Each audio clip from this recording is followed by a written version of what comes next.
Ayan, hello po mga kalingap, magandang hapon po sa inyong lahat, Discordians, and welcome back po sa ating YouTube channel. Sa mga bago lang po sa aking YouTube channel, huwag niyo pong kalimutang mag-subscribe and click the bell button para lagi po kayo updated sa ating mga bagong upload na video. At syempre po, huwag po natin kalimutang suportahan po Team Kalingap sa pangunguna ni Kuya Val Santos Matubang at The End of Vlog at syempre Kalingap Rob. At pakisuportahan din po ang mga kasamahan sa Team Kalingap. Nandyan po ang K-Boys, Kalingap Partner, Kalingap Reactor at lahat po ng charity vlogger sa buong Pilipinas na tumutulong sa mga kabayan po natin ng lahat may hirap. Suportahan po natin lahat, guys. So ngayong araw po mga Kalingap ay muli po bibisitahin po natin ang pinapagawa po natin bahay para po kay Laden at sa kanyang pamilya mga Kalingap, yung pamilyang nasunugan po mga Kalingap. Dahil ngayong araw po ay, ang alam ko po, balita ko po ay tapos na po yung flooring mga Kalingap, kung saan yan po yung hinihintay po natin talaga para maipasunod na po natin yung ceiling mga Kalingap. So ipapasunod natin yung ceiling at pwede na tayong maglagay pa unti-unti ng mga gamit. Pero sa ngayon po kailangan matapos muna natin yung ceiling siguro or yung electrical. Isa pa nga po yun sa iniisip talaga namin kasi as of now po mga Kalingap ay wala pa rin po talagang electrical itong bahay. Pero tingnan natin mga Kalingap, darating din ang time, sigurado naman tayo ay meron din diyang tutulong sa atin sa electrical. Pero sa ngayon po, bisitahin po muna natin, tingnan natin kung ano po yung update sa pinapagawa mo natin pabahay mga Kalingap. And tingnan natin mga Kalingap kung anong ginagawa ni Den ngayon. So tara po, samahan niyo po ako mga Kalingap, let's go. So tara mga Kalingap, at bisitahin po natin yung pabahay po natin dito kila Den. Kaya po, oy si Porpor! Magandang hapon po. Ano pong balita po sa pinapagawa nating bahay? Ayun po, natapos po na yung finishing ng Ayun. flooring. Ayun na, natapos na po oh. Lilinis-linisan na lang yan ano. Medyo walis na lang po ito mga Kalingap po. Sa CR4, anong update po natin sa CR? Oy, si Den! Tapos na po yung CR. Diyan ka pala! Ano, kumusta? Okay naman po. Si Pag oh. Linisan na po ito, tapos na yung Tapos na rin po CR ano? Ayun po mga Kalingap po. Yung pintuan po niya, tapos na. Ay, kabit ko na yung pinto. Ang ganda na po mga Kalingap po. Ayun oh. Oh. Meron na pong pintuan. Pang CR po. Ayan, napakaganda na po. Ito, linisan pa po ano? Linisan pa po yan. Linisan na lang po. Pero okay na po dito mga Kalingap po. Ito ano lang natin to kay Kuya Dennis, skim coat. Yung kinabitan po ng panggilid ng pinto. Tapos okay na po siya mga Kalingap. Ayun oh. Ayun. Ay por, pasuhin na lang ako nito por oh. Ito pong gilid oh, nahiwalay po. Ba't ito nahiwalay? Pressure. Ito po. Sige po. Okay, yung kailangan nito por. Nialak lang yata to. Yan. Sila po. Yan po mga Kalingap. Yun. Ayan. Okay na. Yun, nialak lang siya por ano. Yan, nialak lang po. Okay na po mga Kalingap. So, ayan. Quality check po tayo mga Kalingap. Yung bintana. Okay na yung bintana po mga Kalingap. So far so good. Ayan po, ang ganda ng bintana. Oh, talo pa yung bintana ng bahay namin, no? Ang ganda. Thank you po kay Tita Julie. Maraming po salamat kay Tita Julie sa pabintana po. Ang ganda tita, oh. Ang ganda. Grabe, talo pa yung bahay na. Ang ganda pati po mga Kalingap kasi kita mo dito yung labas. Pero hindi kita ng labas yung nasa loob. So napakaganda po. So as of now po, wala pa rin tayong ceiling pero naka-line up na po ang ceiling natin dito pati sa CR. Thank you po kay Tita C. Maraming po salamat kay Tita C. And syempre yung mga pintuan, kila Sir Lime, kay Ate Ricay Salin, yan, kay Tita Luisa Isa, maraming po salamat. Uy din, grabe sipag po ni din mga Kalingap. So ayan, natapos na po yung sasahig. At yan po, nililinisan na ni din. Ayan. Kayo ka pa dito naglilinis doon? Opo, kainin na po. Ayun, ang ganda oh.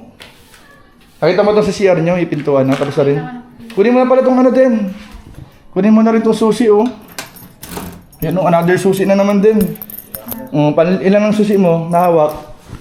5 set? 5 set na no? Harap, likod, 2 kwarto. Grabe. Magbili ka ng ano sa Shopee. Maganda ba yung mga keychain ano? Maganda mag-order ng keychain. Mura lang yung mga 50 lang siguro yung ano. Okay, bibilang kita. Hanapan kita ng magandang keychain. Dito sa... Ay, yung ganda na rin po. Tapos na rin po, mga Kalingap. Dahil tapos na rin pala dito. Opo, nawalisan ka na din. Ayun, tama din. Pag pumasok ka dito sa kwarto mo, talagang kwartong-kwarto na siya. Ayun, ganda. Pwede na ako tulugan. Pwede yung tulugan ano? Opo. Halagay ka lang dito ng ano, ng foam. Opo. Ganda. Ang ano lang natin dito din, ang kailangan na lang natin dito ay yung electrical talaga. Ano? Kuryente po. Sa kuryente. Kasi ito, outlet na to. May isang outlet ka dito, yung sa switch. Opo. Ayan. Ganda. Gusto ko nga sana dito kung ano lang, kung medyo may bara budget tayo sa electrical. Isang ilaw sa gitna, tapos may mga pinlight ka sa gilid. Parang minsan pwede kang mamili, pwede mong piliin pagganahin yung isa. Tapos pwede na naman yung 4 na pinlight, so mamimili ka ng ilaw. Ang ganda ano? Pwede rin ano? Ang ganda din. Ang ganda kasi pag maliit lang ang kwarto, madali mo siyang ayusan. Opo. Linisan din po. Linisan. Ano? Maganda ng madaling linisan. Tapos ito, lagyan mo ng mga, ano, pag napinturahan, lagyan mo ng mga picture mo, picture ng family mo. Opo. Ano? Tapos dito yung cabinet, pag nagbili tayo ng cabinet dito. Nali po dito. Yan, ang ganda sana, ano? Yan. Ano pati po yung boses na naiba? Naiba, hello. Na-echo ba? Ang ganda, no? Opo. Tapos kikisamento. Ay nga pala, ngayong araw, magbibigyan na tayo ng pangkisame kay Foreman. Ayaw po. Pero bibigyan galing kay Tita C. Kay Tita Yan, maraming salamat kay Tita C kasi pasimulan na natin yung Kasama po. kisame. Ano? Yung electrical lang, medyo may iwan-iwan natin yung electrical. Ayan o. Tapos ito yung po, nakaabang na po ito sa panel ng electrical. Tapos halos tapos na po yung sahig. Ano to din, pagka medyo tuyot, medyo basa pa ata. Ano pa? Opo. Medyo basa-basahin pa, no? Opo. After nito din, i-ano na natin, i-floor wax para makintab. Pero, ang balita ko, parang hindi siya din matatapos sa floor wax. Parang i-ano to, lalagyan natin ito ng floor mat para malinis na malinis. So, pininish lang para hindi masira agad yung floor mat. Opo. Ano? So, sa mga nagko-comment po, may nabasa sa comment din na, ano, maganda daw i-tiles. Although maganda naman talagang i-tiles po. Pero as of now po kasi ang importante talaga ay mapatapos natin agad lang muna itong bahay. Priority po muna mapatapos para po malipatan po agad ito nila din at ang kanilang pamilya. So, ayan po. Hanggang saan yung ano? Sa terrace. Na ano din yung terrace ano? Kuya na po yung terrace. Ayan po, yung terrace din po mga kalingap. Finish na po din yung sa terrace. Ayan. So hanggang dito din yung ano natin. Para papakintabi natin ano. Opo. Pero siguro ang floor mat natin okay na hanggang dito. Opo. Kahit dito. Dito lang oh. Opo. Dito. Kasi para yung mga tsinelas nyo dito na lang ano. Opo. Dito yung mga tsinelas. Tapos meron ka ditong lagayan ng ano oh. Ng tsinelas ano. Ganda no. Dito po. Oh, dyan may lagayan ka dapat pa dyan ng tsinelas tsaka upuan din. May upuan ano. Ano din po to? Ito outlet din to din. Outlet yan. Pero may covered na outlet. Para natatakpan. Hindi siya exposed. Yan nalalagay natin dyan. Ganda. Ganda. Ang ganda no.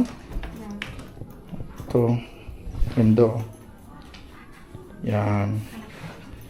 Or ano po to? Ginagrind pa ba itong mga ganito? Ano bang pwede natin gawin dyan for na remedyo? Naalis mo na lang po Ito yan. po. Albok lang yan. Itong mga ganito. Bukanin po yan. Pwede yan Naalis po yan. Ang tawag dun? Susuin lang yun Oo. palitan. Asa ba yung ano mo por dyan? Meron ka dyan pang ano? Para magtigas na ay. Ito maganda sana to para matanggal oh. Parang ano lang naman siya, di man masyadong nakadikit. Yan, ganyan. Linis niya. Kailangan na yan. Yan, ayun oh, kaya pala po rin oh. Ayan, okay po. Yan, kaya naman pala. Ano lang siya, parang mga talsik-talsik lang pala siya. Ayan, okay naman po pala mga kalingap. So, yan po ang output ng ano dito nila Foreman. Pagkikis-kis nito yung matigas na talaga. Ayan oh, yan ang poro. Ayan oh, naka ano. Paano ko marunong dito kay Papa? Ayan oh, pwede yan tsaga-tsagaan niya ni Papa mo ano, para malinis-linisan yung ano, sahig. Opo. Yan. So, ito po yung output po nung flooring po na ginawa nila Foreman. At hanggang CR na po. Yung CR din natin, tapos na rin po yung flooring. Ayun, hanggang dito na po sa gilid, yung ano. Grout na lang po ang kulang dito, ano? Opo. Ito konting Konting grout sa mga gilid. Tapos may pintuan, ha. So, tapos na po, ano. Ito na lang po yung balance ni Por. yan. Para maisabay na rin po habang naglalagay na ng mga Paglagay ko ng tapakan. kisame. Ang tapakan, sabay mo na Por, ano? Sabay na yan. Kabilaan po yan ay. So habang nagkikisame si Foreman, pwede na yung finish-finishin. Yan, o kaliwa kanan. Kabilaan po yan. Tapos, yan. Ito pwede itong linisan din Por, ano? Oo, pwede na ito. Linis-linisan mo na. Ito, ano to, pwede itong linis-linisan natin to. Papasimulan na rin po natin mga kalingap ang kisame. Thank you po kay Tita C at papasimulan na po namin ng kisame. Grabe din. Kaya po. Kisame na agad ano? Opo, Ayan, ang malipat lang nila po. lilipatan na lang talaga ano? Ito na po. Kompleto na. Tawag dito? Bali, si Porma, nag-estimate na siya nung nakaraan. Bali, may nabanggit ka sa akin, di ba na ano, na tawag dito? Pwede natin simulan bukas? O mapadeliver ka na bukas kung sakali? Kung mabili na ako ng materialis bukas. Oo. Tapos ang deliver, bukas na rin ang deliver niyan. Bukas. Mga kailan ka na po makakasimula pag nakabili na tayo ng materyales? Bukas po, simulan ko yan. Simulan natin ng bukas. Hmm. Kasi ang naisip ko, kung maglalagay tayo dito ng mga harang na agad sa kisame, mahihirapan yung yung sa electrical. Tulad ng sinabi niyo, nabanggit ko sa akin na hindi siya pwedeng gapangan ng tao. Oo. Dahil pag metal paring ang kisame, hindi tagayang gapangan at yun ay malugyat yun. Oo, medyo may mga hanger lang po yun di ba? Pero pag kahoy, gapag siya. So, ang kaibahan po ng disadvantage at advantage po nila, ang kahoy, kahit paano, kaya niyang magsalo ng tao. Oo, kaya niyang sumalo ng tao. Kaya niyang gapangan yung kisame. Oo. Ang kaibahan po nung metal paring, hindi siya pwedeng yung tao hindi pwedeng gumapang sa kisame. Hindi pwede. Mahalaga bumili. Oo, mahulog siya, no? Mahulog. Pabagsak yung kisame. Oo. So, ang advantage naman po ng metal paring kaysa sa kahoy, pangmatagalan. Oo, hindi siya inaanay. Hindi inaanay, Oo. tapos talagang pangmatagalan at bakal, ayan, no? Oo. So, ang gagamitin po natin dito ay bakal.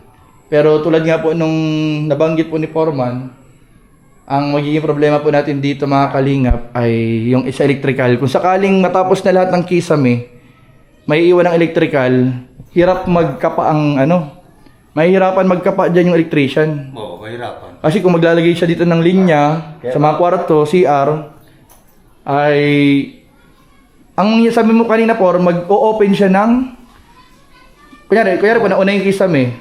Ma-open siya ng plywood. Di ba po ang plywood dati naka-rebit? Oo. Kung halimbawa kanya mahuli, ano ko muna, ilbahan ko muna yung ibang plywood. Oo. Pagkatapos saka na lang ipipix pag nakalagay na sila.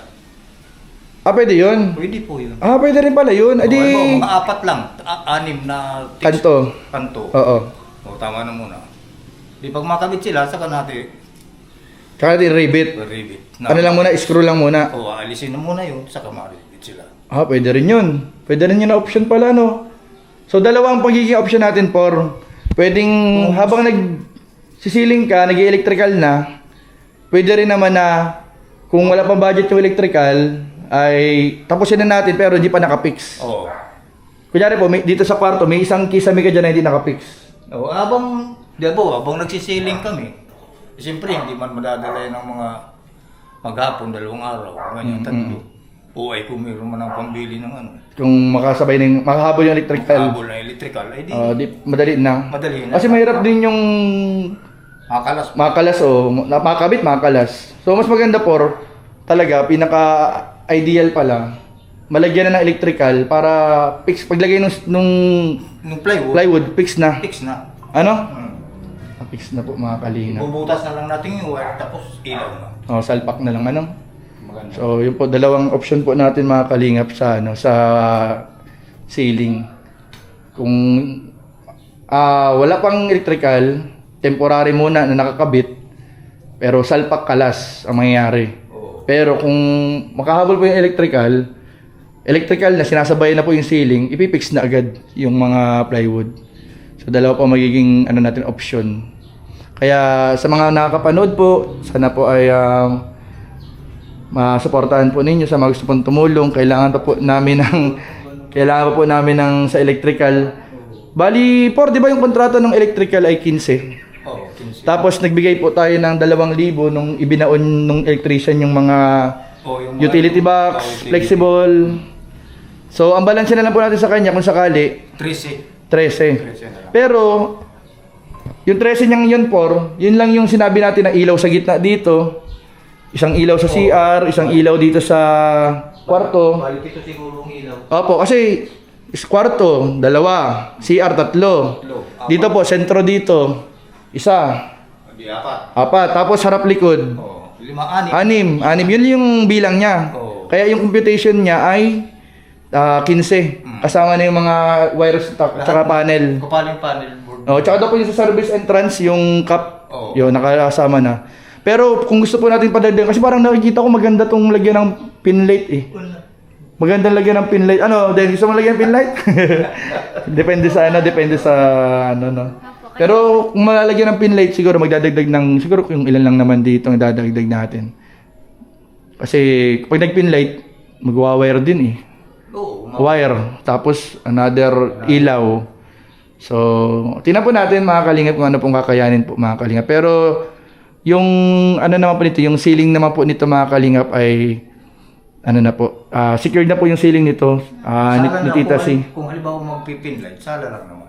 Oo, sala lang po, dito lang. Kahit wag na sa kwarto. Para tipid tayo, medyo tipid. Ito, maganda itong may 4 na pin light na maliliit eh. Tapos may isang chandelier. Oh, ay, so grabe, chandelier. Grabe, chandelier. Kapo, ang baba ng ceiling. Pag nag-chandelier tayo por dito, edi sa ceiling mo. Abot na ni Katon yung chandelier. Hindi na chandelier, yun na lang parang cup ba? Ay, may design. Ay, oo, yun. Maganda yun. Yung cover lang yung parang cup lang siya. Ay, parang paikot lang siya na gano'n. Pero hindi siya yung chandelier na pahaba. Chandelier pa ba? Baka mag-abot sa sahig. Hindi, pero may mga gandang ilaw na baga ngayon por. Ano? Maganda City na Hardware. Magagandang mga ilaw City Hardware eh. Gagamili ka dun. Oo, yung may mga... Yung lang may design. Yan, may design na flat. Oo, yun. Pwede. So, titingnan natin kung ano. Pero for the meantime, yung ceiling po muna, pa-priority natin. At okay na po yung ceiling kay Tita C. Maraming po salamat. Yung electrical po, sa mga gusto pong tumulong, kailangan po namin makabuo ng 13,000. 13,000 po ang sa electrical po. And ayun, yun po yung mga ano dito, progress po dito. Ito, anong pwede nating unahin por na lagyan? Yung metal paring, tapos saka angle bar, ring channel. Bibiliin ko na yung yung lahat ng mga sa bakal. Ay, sige po. Bali por yung... Iuhuli ko muna plywood. Opo. At ano yun, ay yun ang panghuli naman talaga din natin po. Unahin natin bakal. Bakal. Tapos yung hanger. Oo. Por pwedeng unahin natin tong terrace. Pwede. Oo. Para sarado na. Kasi Plywood na natin yan. May ilaw din yan. Opo, ilaw din. Pero pwede na natin lagyan ng ano? Oo, ng... malapit man siya, kayang dukot. Ako kayang dukutin man. Oo, kayang dukot yan. So, para pag sinara dito por, wala nang lusot. Oo. Kasi Kayang dukot pala yun, sir. ito lang ang medyo makapalang siwang. Oh. Ano? Yung papunta ng terrace. So, dito por, baka pwede na natin por unahin na ano? Unahin na po natin itong Sa pasiling. gitna man ng ilaw nito, kaya nang dukutin dito. Apo. Ilulusot yung wire. Opo. Tapos por, ano natin agad? Hisamin na natin agad na plywood. Tataklo ba na natin? Opo, taklob na agad. So, ayan. Tapos dito po, bakal-bakal muna, ano? Ito, bakal-bakal muna po tayo. Sa ibang parte. Ayan. Ito nga, pwede na rin itong bunta, ano pala oh, CR. Oo, pwede na din yan. Yung maliliit po, ano? Yung mga kanto. Pwede na rin siyang lagyan. Dito por, paano ang discard dito por sa maliit na to? May maliit-liit dito ay. Binabakalan pa yan? Oo, lalagyan natin. Bakal din yan, ano? Oo. Pero di na siya malagpas dito. Parang rectangle lang siya na maliit. Oo, kung sa kuwan ay parang ganyan din siya. Fix na din. Oo, maliit-liit lang ay ano. At yung kasubal nito. May bakal siya. May nag-ano dito ay. Dahil pag hindi mo man sinaga dito yung piga, pangit man. Oo. Ayan. So, ayan po ang mapapriority natin. So, ayan, thank you kay Kuya Mar at sa lahat po ng tumulong po dito sa pabahay. Maraming pong salamat sa inyo, sa tulong po ninyo dahil halos tapusin na po talaga mga kalingap yung bahay. At kailan tayo makasimula nung pagsiling? Bukas po, bago makasimula tayo. Simulan na po tayo agad ng ano. Unahin na po natin agad yung sa labas. Baka mabili ako mga kahit 2 plywood muna. Ay, sobrang na ata. Kahit isa lang siguro, por. Tingnan daw, por. Dalawa, abot yan ng dalawa? Kulang dyan ang isa. Isa? Kulang dyan ang isa. Ay, oo, siya nga. Mga dalawa, ano? Mahaba yan eh. Opo, mga dalawa. Siya nga, alanganin, por, sa isa. Yung ano po. Ayan, ang haba pa. Alanganin sa isa, ano? Dalawang plywood. Kunti lang mga gamit. Tapos po, i-fix na natin agad. Opo. Hanger, tapos yung channel. Ano tawag na po? Channel ano? Yung ano po, metal paring. Metal paring. Ayun, lagyan natin dito na lang. Para masarahan na po agad yung terrace. So, ayun. Tapos for dito, yung mga bakal-bakal na lang muna. Oo. Minsan parang talaga yan. Yung CR din, pwede na rin. Pero tsaka na lang yung CR. Bakalan na lang muna rin, por. Tapos, pag okay na, sabay na natin yung electrical kapag, mali mo, may mga gusto tumulong sa electrical. Bukas bagay ko, meron na yan. Meron na yung nakahanaw kita. Biglang may nag-message Grabe. Nakikinig lang yung mabigay dyan. Iyon talaga. Amen. Kasi yung ceiling natin, akala natin hindi pa tumapa-ceiling di ba? Akala namin talaga ang lipat nila dito, walang ceiling. Tingnan mo, meron. Biglang may tumulong, grabe. Binibuinas talaga. Blessed na blessed, Grabe si, So, anong gusto mong sabihin sa mga nakapanood itong vlog natin, lalo na sa mga tumulong, at sa mga gusto pang tumulong kasi total talaga halos kailangan na lang natin ay sa kuryente. Kasi halos okay na. Kuryente na lang. Kuryente na lang talaga, por. Kuryente na lang to. Tapos, pag natapos yung kuryente, papalap na lang natin yung pagpapa-connection nyo sa Kanoreco. Tapos, ano ba ganyan may prime water pa baga parang sa tubig? Prime water pa So, prime water naman para sa linya ng tubig. Pero kahit huli na yun, importante, matapos na natin yung nandito. Ayun po, nagpapasalamat po ako, syempre po, unang-una po sa Panginoon. And sa sa iyo po, Kuya Jens. Dahil sa iyo po nagsimula ito po yung kung paano niyo po kami nakita nung walang-wala po talaga. At sa mga tumulong po sa amin nung simula una pa lang po. Maraming salamat po dahil hanggang ngayon po na ito po yung nakikita niyo sa bahay po namin na iba na po simula po nung walang-wala po kami. Dahil po sa inyo, kayo po yung nagpatatag po ng loob po namin dahil hindi po kayo nagsawa sa patuloy po na magsusuporta po sa amin magkakapatid sa pamilya ko po. Ayun po, hindi ko po talaga expect na dadating kami sa ganitong buhay po. Kaya maraming salamat po. Kahit araw-araw po ako magpasalamat po sa inyo, gagawin ko po yun, hindi po ako magsasawa kasi alam ko po hindi po kayo nagsawa sa patuloy niyo pong pagsuporta po sa amin. And lalo na po dun po sa Kalinga po, maraming salamat po sa Team C3 and sa Jump Car Dabber Kids po. Maraming salamat po sa patuloy pong pagsuporta niyo po sa amin. Grabe po talaga, hindi ko po talaga in-expect yung mga ganitong bagay na kahit yung iba pong tao nagsasabi na grabe po yung blessing po, grabe po yung dumadating po sa amin. Sabi nga po ng iba po na nakakita nito. Kahit yung mga nag-abroad nga po na hindi po kagad makakapagawa ng ganito po kagandang bahay, katibay po. Pero ayun po, nagkaroon po kami ng biglaan pong ganito. Kaya thank you, maraming salamat po talaga sa supportan niya po. Ayun po, pinapasalamatan ko po talaga ng sobra-sobra po si Sir Lime. Ayun po, Sir Lime, thank you po talaga ng marami po sa mga pagtupad po ng pangarap po namin. Para mga kapatid ko po.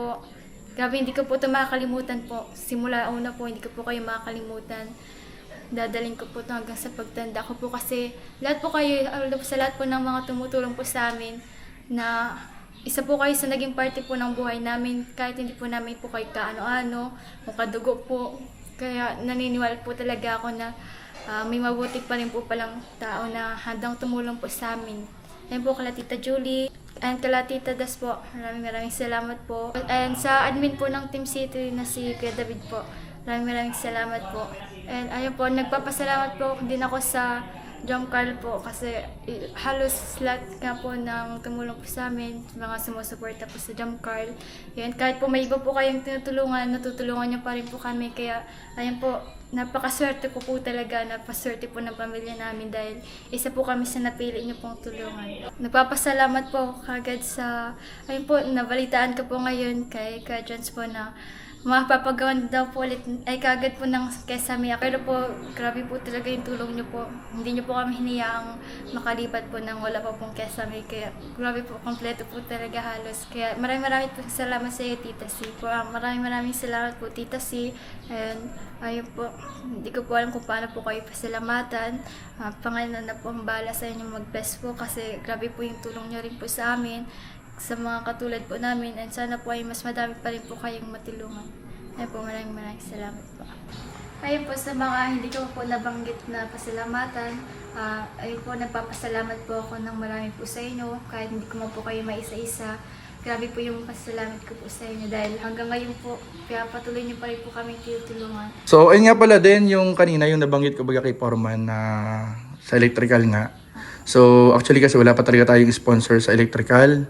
Pero ang balance na lang natin sa electrical para mapagawa yung kuryente nyo, yung linya ng kuryente, tsaka mga ilaw, switch, outlet ay 13,000.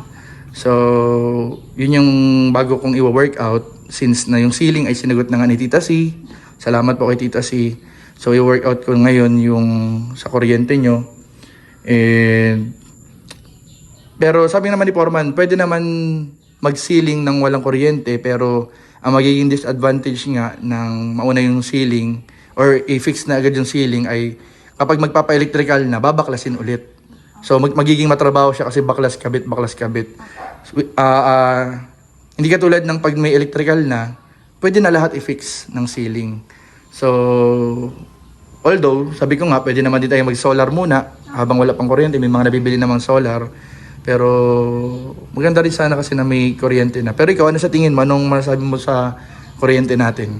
Ayun po, kapag may gusto naman pong tumulong sa amin, hindi pa lang po nagpapasalamat na po ako.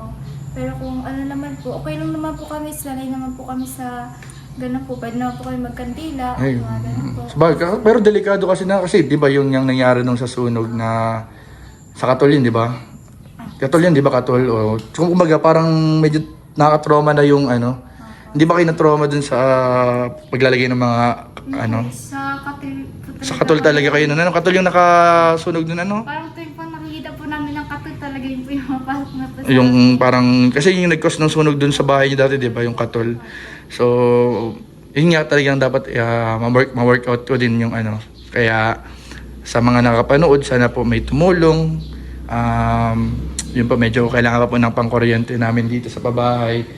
Pero malapit na po ito mga kalingap. Makapasimulan na bukas yung ceiling at yung electrical. Subukan po natin mapaunti-unti maihabol. Pero pwedeng itong lipatan eh. Ano? Gusto mo ng lipatan? Ayun, tama yung kwarto po ni Den. Ready ng lipatan. Parang handa nang magpapintura ng purple. Ano? Yan. So ito na yung kwarto ni Den. Ang ganda-ganda po. Isara mo nga din yung pinto din. Para kita yung buong ano ng kwarto nyo. Ayan po. Tapos yung kay papa mo din. Ayan. Dapat pala may gamit talaga kayo dito ng ano. Kanina yung panglinis yan din pala. Kabilang bahay? Oo. Kaya mabili din tayo ng mga panlinis dito. Ito, malinis na yung ilalim ng lababo niya. Ano? Ito, ganda na ito. Yung pagkatapos sila Foreman dito, pwede itong ibukas, ipaalam mo ito para malinisan na natin. Unti-unting linis na din dito. So, ayun po mga kalingap. Cellphone na po yung gamit ko ngayon at nag-init na yung camera. Kaya cellphone po yung camera natin. Yung gamit ko ngayon pag video. So, ayun po mga kalingap. Maraming po salamat. Ang ganda dito sa likod nyo. Ang presko dito mga kalingap. Tapos nagparaulan po at may bagyo po. Ayun nga nag-ano. Buti ngayon gumandang panahon ngayon, ano? Ayun po mga kalingap. So maraming po salamat. Unang-una po sa Panginoon. Kasi ito po, grabe. Patapos na po yung bahay nila din. Sa Team C3, Jump Card Barkads. Maraming po salamat. Sa lahat po ng miyembro. Especially po kila Sir Lime, Tita Julie, kila Ate Des, at sa lahat po ng mga ates natin dyan. Kila Kuya David. Sa Jump Card po kay Papa Jumps and kay Carla. Maraming po salamat. Kila Kalingap Rab, Kuya Val, Ate Edna sa buong Team Kalingap. Thank you po. Thank you very much po. And kay Tita C. Grabe si Tita C. Nagpa-ceiling. Thank you po Tita C. Maraming po salamat. Tapasiling na po namin simula bukas po. Maraming po salamat. Ano lang talagang hindi lang natin agad binibigay agad din yung sa labor ni Foreman kasi ang ano talaga ng pagbibigay natin dapat wag biglaan. Ano kasi isa yun sa mga natutunan natin dito sa pagpapatay ng bahay na hindi pala dapat lahat binibigay agad. Kasi kapag binigay natin agad minsan ano parang ninamadali ba yung trabaho or minsan parang minalalaktawan. So, paunti-unti ang bigay natin hanggang matapos siya totally.